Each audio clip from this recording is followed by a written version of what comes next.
हम अपनी दादी के शव के साथ शमशान गए थे और लोगों ने हमें लाठी से मारने की धमकी दी। हमें कहा गया हम यहाँ अंतिम संस्कार नहीं कर सकते। अगर सार्वजनिक शमशान में हमें जाने की अनुमति नहीं है और अपनी जमीन पर शव जलाने की मनाही है तो हम कहाँ जाएं?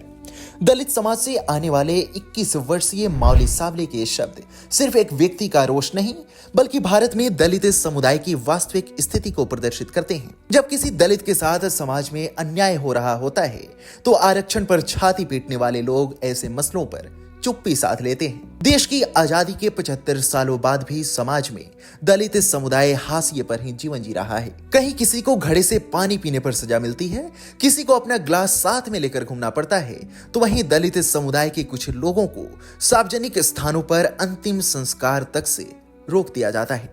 महाराष्ट्र के बीड जिले के पालवन गांव में रहने वाले दलितों की कहानी कुछ ऐसी ही है। आखिर क्या है पूरा मामला, चलिए समझते हैं। भारत का संविधान जातिगत भेदभाव को प्रतिबंधित करता है और अनुसूचित जातियों के लिए समान अधिकारों की गारंटी देता है, लेकिन जमीनी हकीकत इससे कोसों दूर है। साल 2011 की जनगणना के अनुसार भारत में 20 करोड़ से अधिक दलित हैं, जो कुल जनसंख्या के 16.6% से ज्यादा है। फिर भी दलित समुदाय को न केवल जीते जी बल्कि मृत्यु के बाद भी भेदभाव का सामना करना पड़ता है। ध्यान देने वाली बात यह है कि 13 मई 2024 को पालवन गांव में एक और घटना ने इस सामाजिक असमानता को उजागर कर दिया। दरअसल गांव की पूर्व सरपंच मालनबाई साबले का निधन हुआ। उनका शव उनके परिवार द्वारा गांव के हरिजन शमशान में ले जाया गया, लेकिन जातिवादियों ने वहां भी अंतिम संस्कार करने से रोक दिया। माउली महस्के, भरत महस्के और रुक्मणी महस्के ने जाति सूचक शब्दों का इस्तेमाल कर उन्हें रोकते हुए कहा, क्या तुम लोगों को शव जलाने के लिए यही जगह मिली? गौर करने वाली बात यह है कि जातिवादियों ने जिस भूमि पर दलित परिवार को अंतिम संस्कार करने से रोका, पालवन गांव के सरकारी रिकॉर्ड के अनुसार वह शमशान भूमि पहले से ही दलितों के लिए पंजीकृत है। बावजूद इसके उन्हें अंतिम संस्कार की अनुमति नहीं दी गई। पीड़ित माउली साबले कहते हैं, हमारे पास अपनी जमीन नहीं है, सार्वजनिक शमशान में हमें जाने नहीं दिया जाता, तो फिर हम अपनों का अंतिम संस्कार कहां करें? आपको बता दें कि महाराष्ट्र में हजारों गांव में सार्वजनिक शमशान नहीं है और जहां है वहां जातिवादी मानसिकता से ग्रसित लोग दलितों को प्रवेश ही नहीं देते। दलित दशकों से एक सूचीबद्ध दलित शमशान में अंतिम संस्कार करते आए हैं, लेकिन अब वहां भी उन्हें रोका जा रहा है। गांव के सार्वजनिक कब्रिस्तान में शव जलाने की अनुमति नहीं है, इसलिए दलितों को मजबूरी में अपने घरों के पास अंतिम संस्कार करना पड़ता है। इस घटना के बाद 7 जून 2024 को माउली साबले और अन्य दलितों ने बीड कलेक्टर कार्यालय के सामने आमरण अनशन शुरू किया था, जिसके बाद बीड के अतिरिक्त जिला मजिस्ट्रेट शिव कुमार स्वामी ने तहसीलदार और खंड विकास अधिकारी के खिलाफ जांच के आदेश दिए, लेकिन 7 जून के बाद कोई अधिकारी जमीन मापने या जांच के लिए गांव नहीं आया। आरटीआई कार्यकर्ता गणपत भिसे के अनुसार महाराष्ट्र के 67% गांव में शमशान को लेकर विवाद है।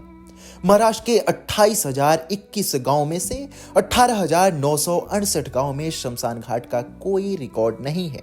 बाकी 9,062 गांव में शमशान पंजीकृत हैं, लेकिन अधिकांश पर अतिक्रमण हो चुका है। पालवन गांव के अलावा सोलापुर जिले के बालवड़ गांव में आज तक कोई शमशान नहीं है। यहाँ के दलितों को भूमिहीन होने की वजह से शव जलाने के लिए जमींदारों की अनुमति लेनी पड़ती है। कई बार नदी या नाले के किनारे अंतिम संस्कार किया जाता था, लेकिन सरकारी कामों से यह जगहें भी चली गई।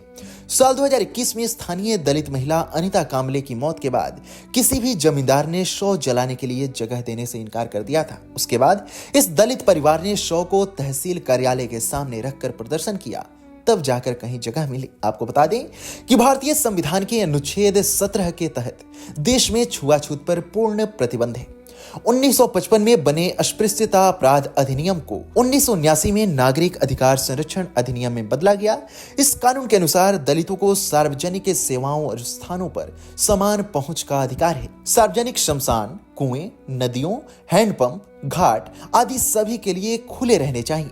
अगर किसी को रोका जाता है तो अपराधी पर कानूनी कार्रवाई हो सकती है। अब सवाल यह है कि इतना कुछ होने के बावजूद क्या इस कानून का पालन हो रहा है? इस पर दलित नेता और केंद्रीय सामाजिक न्याय राज्य मंत्री रामदास अठावले का कहना है, हम दलितों के लिए अलग से शमशान बनाने पर विचार कर रहे हैं।